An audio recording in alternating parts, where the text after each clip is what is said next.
안녕하십니까. 여의도 24시입니다. 여러분들 오늘 이 시간에는 한덕수 대통령 권한대행에 대해서 얘기를 해보겠습니다.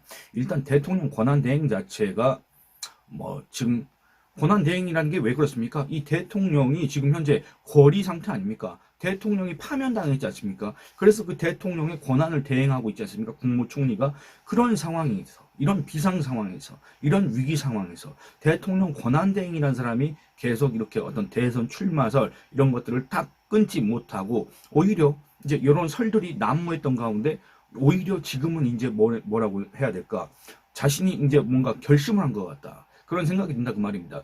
과연 대통령 권한대행이 이렇게 대선에 출마하는 거, 뭐라고 해야 될까? 이 조기 대선이 실시되게 된 그 원인을 제공했던 그 정부, 그 정권의 총리가 대통령 권한대행이 지금 현재 이 시점에서 대선에 출마하는 것을 긍정적으로 평가할 수 있는 우리 국민이 과연 몇 명이나 되겠습니까?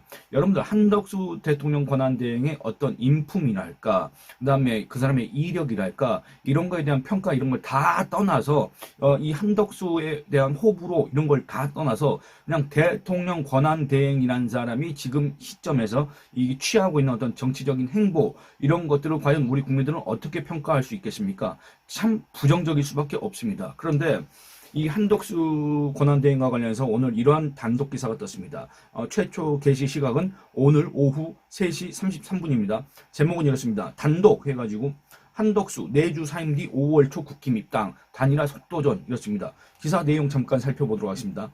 한덕수 대통령 권한대행 국무총리가 내주 사임하고 5월 초 국민의힘에 입당할 것으로 전해졌다.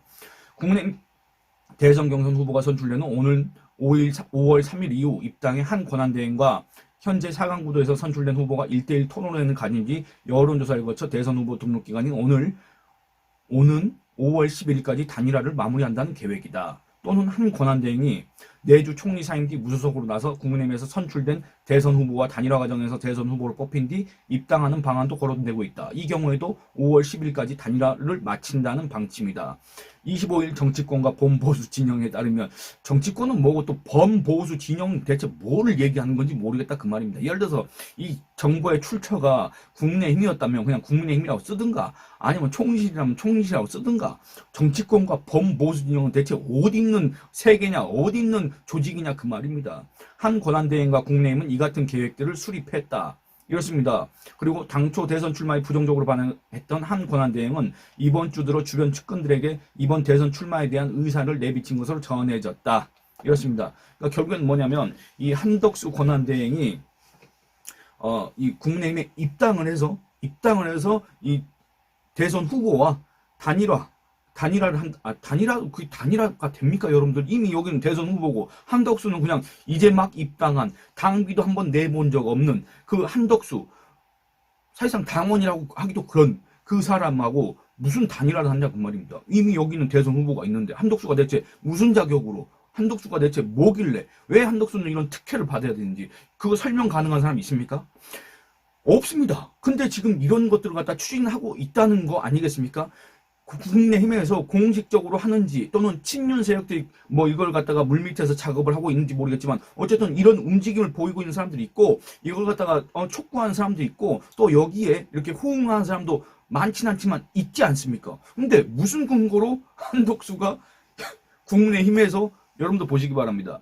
이번에 지금 2차 경선 진행되고 있지 않습니까? 그 후보자들이 여러분들 이 당원들의 그리고 또 이 국민의힘 지지층에 또 무당층에 지지를 받아서 지금 올라왔고 그 다음에 이번 2차 경선에서 이제 당심과 민심 또 이렇게 여론조사를 통해서 그 조사를 통해서 다시 올라가게 되고 최종 경선에서는 이제 양자가 붙는 거 아니겠습니까? 그것도 역시 여러분들 마찬가지 아닙니까? 결국에는 국민의힘 당원과 국민의힘 지지층의 지지를 받아서 최종적으로 그게 하나의 결집이 돼서 대선 후보로 선출하는 건데 한덕수라는 이제 막 입당한 사람이 도대체 무슨 권한으로 무슨 권리로 국민의힘의 대선 후보와 다시 경쟁을 하냐 그 말입니다.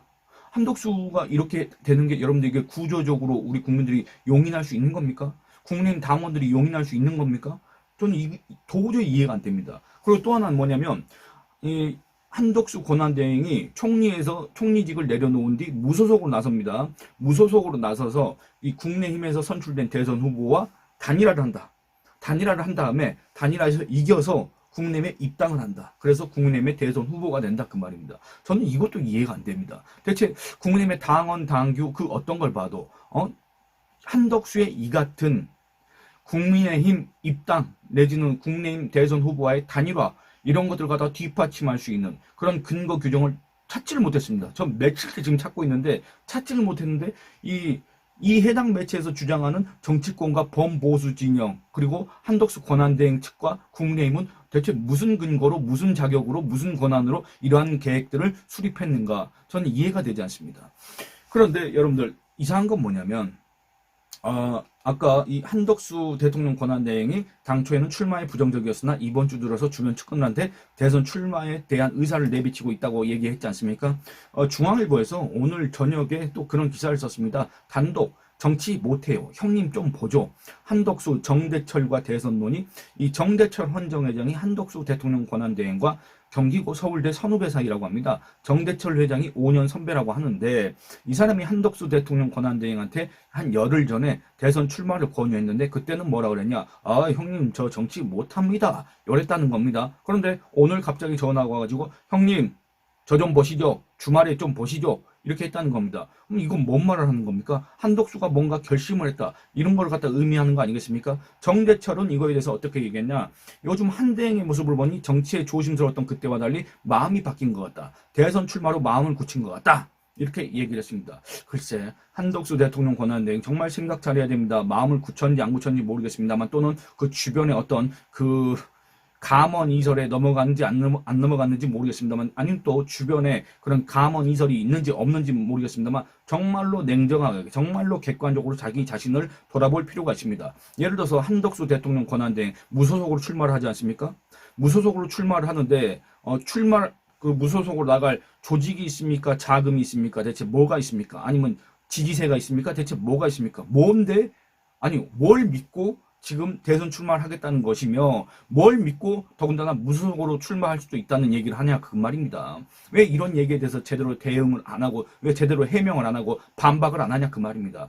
지금 저는 약간 의아한 게 뭐냐면 이 두 기사가 사실과 거의 부합한다고 생각하는 게 뭐냐면 이 국무총리실에서는 그동안에 이 한덕수 대통령 권한대행의 이 대선 행보 내지는 대선 출마설 또는 이 대선 준비 이런 작업들과 관련된 여러 설들 있지 않습니까? 여러 전망들이 있었고 또 이와 관련돼서 정치권에 떠돌던 풍문 이런 것들이 이제 언론에 보도가 됐지 않습니까? 그런 거에 대해서 정말 적극적으로 반박을 해왔습니다. 예를 들어서 이렇습니다. 국무조정실 설명 자료에 들어가 보면 이렇습니다.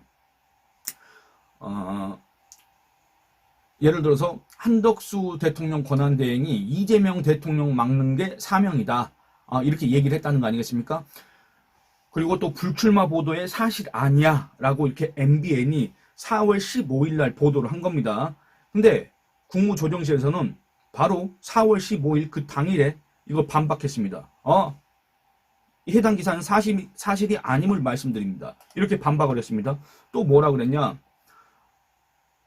4월 22일 날 김현정의 뉴스쇼 방송 CBS 그 라디오에서 총리실에 3호 대응팀 만들어져 라고 이게 옛날에 그 김무성 보좌관 했던 장성철이라는 사람이 이런 주장을 했습니다. 총리실에서 비공식적으로 3호 대응팀을 만들었다는 발언을 했는데 요거에 대해서도 또 총리실은 뭐라고 했냐면 사실 무근임을 알려드립니다라고 그 당일날 얘기를 했다 그 말입니다. 그런데 아까 제가 말씀드렸지 않습니까? 파이낸셜 뉴스 그 다음에 중앙일보 요 기사에 대해서는 아직까지도 지금 반박을 하고 있지 않습니다. 해명을 하고 있지 않습니다.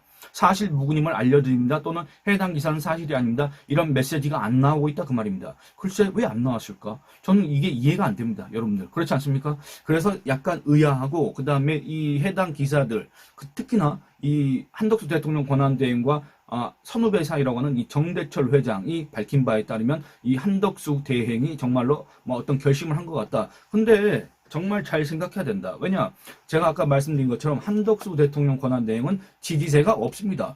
왜 그런 착각을 하는지 잘 모르겠습니다만 일단 이렇습니다. 한국갤럽의 최근 여론조사, 그러니까 4월 4주차 여론조사를 보겠습니다. 정례조사입니다. 이 중에서 이제 당연하게도 차기 정치 지도자 그걸 갖다 묻는 항목이 있지 않습니까? 차기 장래 정치 지도자 선호도를 보면은 여기에 이제 한덕수란 인물이 등장을 합니다. 그런데 보시기 바랍니다, 여러분들. 한동훈 8%, 홍준표 7%, 김문수 6%, 안철수 2%입니다. 안철수는 상대적으로 좀 뒤진다고 하더라도 한동훈 8, 홍준표 7, 김문수 6 그렇습니다. 그럼 한동훈은 이들보다 압도적으로 높은 지지율을 기록해야 되지 않습니까? 그래야만이 국민의힘 대선 후보한테 나하고 단일화해야 된다. 범보수 진영 이재명이하고 반명 텐트를 만들어야 된다. 이런 거를 갖다 얘기할 수 있는 자격 자체가 있지 않겠습니까? 그런데 한덕수의 지지율은 얼마냐면 6%입니다. 여러분들. 그 누구도 이 지금 현재 국민의힘의 대선 예비 후보 그 중에 안철수 빼면은 이 홍준표, 한동훈, 김문수 이 세 사람 그 누구도 앞서지 못한다 그 말입니다. 그리고 또 이 한덕수가 이 국민의힘이 여러분들 대선에서 이기기 위해서는 기존의 전통적인 지지층도 결집을 시켜야 되겠지만은 또 중도 확장도 해야 되고 기존에 이 국민의힘을 지지하지 않았던 그런 어떤 유권자층을 갖다가 끌어와야 되지 않습니까? 근데 그걸 끌어올 수 없기 때문에 이 한덕수란 인물이 그걸 끌어올 능력이 있다고 한다면 당연히 또 한덕수와 손을 잡을 수도 있는 거 아니겠습니까? 그런데 이 구체적인 세부 지표들을 보면 한덕수는 전혀 이 확장성이 전혀 없다. 그러니까 기존의 국민의힘의 지지세를 그냥 분점하고 있을 뿐이다. 한마디로 제로섬 게임을 하고 있을 뿐이다. 한덕수는 전혀 표의 확장성이 없는 사람입니다. 왜 그러냐면 여러분들 지지 정당별로 누구를 지지하는지 봤습니다. 더불어민주당에서는 한덕수를 지지한 사람이 없습니다.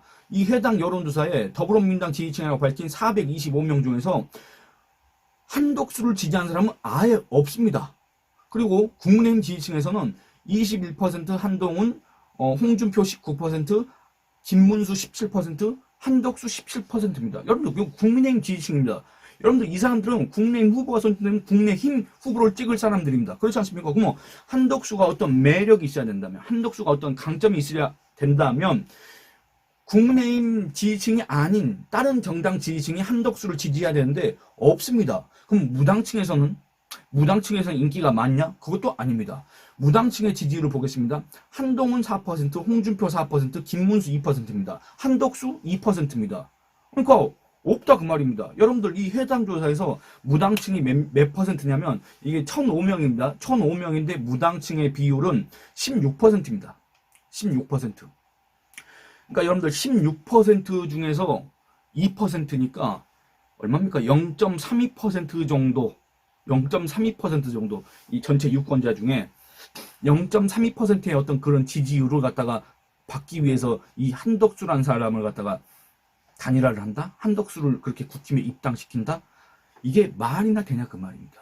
여러분들 지금 현재 국내외 후보들은 정말 치열한 난타전을 벌이고 있습니다. 정말 뭐랄까 자기 어떤 그 민낯을 다 드러내고 정말 치열하게 싸우고 있습니다. 그거에 대해서 이제 좋게 생각하는 분도 계시겠고 나쁘게 보고 계신 분도 계시겠지만 어쨌든 그 사람들은 나름대로 자기들의 어떤 정치적 입지를 위해서 자기가 대선 후보로 선출되기 위해서 지금 치열한 경쟁을 하고 있습니다. 그 경쟁 과정을 국민의힘 당원과 국민의힘 지지층은 그리고 또 그 지지층이 아니라고 하더라도 다른 유권자들은 이 과정을 지금까지 계속 지켜보고 있습니다. 앞으로도 그럴 겁니다. 최종 후보가 선출될 때까지. 근데 그때까지 한덕수는 가만히 있다가 무소속으로 나와서 단일화를 하자 또는 가만히 있다가 국힘에 입당해가지고 대선 후보 선출됐으니까 이제 나하고 한번 해봐야 돼.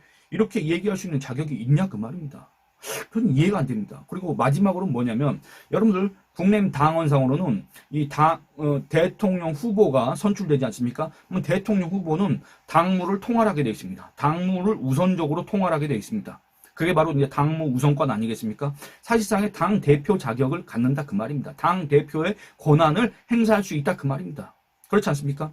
그러면 그때 당시 이제 한덕수라는 사람이 나 들어오겠다라고 했을 때 그거를 받아줄 수 있겠습니까? 없겠습니까? 또 두 번째, 받아줄 수 있다고 하더라도 대선 후보 나하고 해야 돼. 경쟁해야 돼. 나하고 뭐 토론해야 돼. 나하고 여론조사 한번 실시해봐야 돼. 그런 요구를 할 수가 있습니까, 여러분들? 저는 이게 과연 어떤 구도 하에서 어떤 체계 하에서 이루어질 수 있다고 주장을 하는 것인가 이해가 되지 않습니다. 그리고 또 결정적으로 한덕수 개인적으로는 돈이 많습니다. 이 재산 공개된 내역을 보면은 재산이 한 83억 정도 됩니다. 갖고 있는 집이 이게 뭐 아마 공시지가일 텐데 집이 25억이고 예금이 한 거의 58억 정도 됩니다. 여러분들 예금이 58억입니다. 돈이 많지 않습니까? 그런데 이 대선 운동을 하기에는 턱없이 부족한 돈 아니겠습니까? 그러니까 한덕수는 대통령 선거에 독자적으로 무소속으로 나서기에는 돈이 없는 사람이다. 그러면 대체 무슨 돈으로 할 것이냐? 안 그렇습니까? 후원금을 받는다 해도 여러분들 후원금은 전체 선거 비용의 5%까지만 허용됩니다. 그럼 나머지 돈은 뭘로 충당할 것이냐? 이해가 안 되지 않습니까? 그러니까 결과적으로는 국민의힘에서 대통령 후보로 선출된 그 대선 후보가 이거 입당을 반대를 한다. 그럼 한덕수는 정말로 낙동강 오리알이 됩니다. 자기 돈은 있는 대로 다 쓰다가 그냥 무소속으로 나왔다가 지지율은 올리지도 않고 그냥 스스로 자포자기하게 되는 그런 상황이 온다 그 말입니다. 그렇기 때문에 뭐 물론 제 영상을 한덕수 대행이나 또는 총시에 있는 사람이나 또는 한덕수 대행의 지인들이나 이런 사람들이 볼 리는 없겠지만, 그리고 또 지금까지 제가 이렇게 언급했던 그런 한덕수 권한 대행의 한계, 약점들을 그 누구보다도 이 한 대행 자체가 더 잘 알고 있겠지만은 요 부분들을 정말로 다시 한번 생각을 해봐야 된다. 정말 위험한 선택이다. 아니다. 그런 얘기를 하고 싶습니다. 예, 여러분들 오늘 이 영상은 여기서 마치도록 하겠습니다. 그제 댓글 후원해주신 당채지환님, 그리고 또 저 언덕농어님 감사합니다. 여러분들 좋아요 많이 눌러주시고 의견 많이 남겨주시고 채널 구독과 영상 시청 권유해 주시는 걸 부탁드리겠습니다. 항상 감사한 마음으로 이렇게 영상을 찍고 있습니다. 예, 여러분들 다음 영상을 통해서 또 만나 뵙겠습니다.